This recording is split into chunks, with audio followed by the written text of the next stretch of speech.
pH and pOH. Remember in the last video, Kw is equal to 1 times 10 to the negative 14. It was the equilibrium constant of water, and as you can see, it is a very, very small number. This means that only a small amount of water will ionize, because in the previous video, we got an water plus a water yielding these kind of products, okay? But because this number is very, very small, it means that the product value was very, very small, and the reactant value was very, very large, okay? So which means our water is going to stay, okay? It's going to stay, but it's not going to shift to produce these, okay? So that's why it's mostly whenever you look at water in a water bottle, it's going to stay as water. It's not going to produce much of these things, okay? See the 20-minute video for an in-depth explanation of this. We can label from now on this H3O plus as H plus for simplicity, okay? What is this H plus?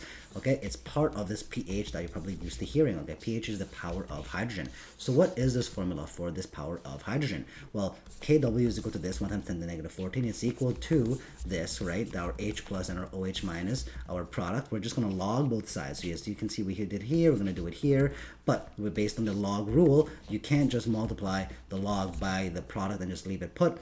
Based on the log rule, you have to add them together, okay? So you get the log of one half of the product plus you got to add, okay, the log of the other half of the product, as we can see over here, okay? We're going to bring these down as so, okay, as suited. And then what happens when you get a log of 1 times 10 to the negative 14? You end up getting negative 14, okay? Then you're going to end up this one as being negative and this one as being negative 2, okay? However, this is not good because it's very complicated to deal with negatives all the time. We want to deal with positives, so I'm going to just times the negative 1 on the left side. If I do it on this side, I got to do it on this side as well, okay? So if I do this and I use the subfoil method, I'm just going to make everything here negative, because you get a negative log, as you can see over here, and you get a negative log of OH over there, as you can see over here, okay? So if we were to scaffold it over here, we get 14 is equal to pH plus pOH.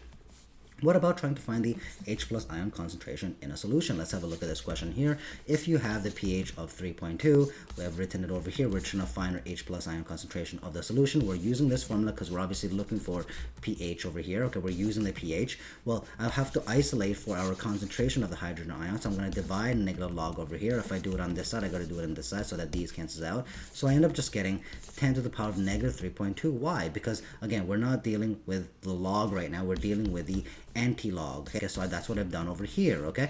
But however, it is the negative log, right? So I'm going to put a negative value up there. Again, we're dealing with the anti-log, not the log. So whatever the pH value, our exponent on top is going to be, it can't be positive, it has to be negative because it is anti, okay? So you just do the calculation, you get this value. Have a look at this question over here. You just isolate for our pH, end up just getting 11.23. That's the answer. Please try these questions on your own, and I'll be giving you the answers shortly. This is the answer to the first question. This is the answer to the second question.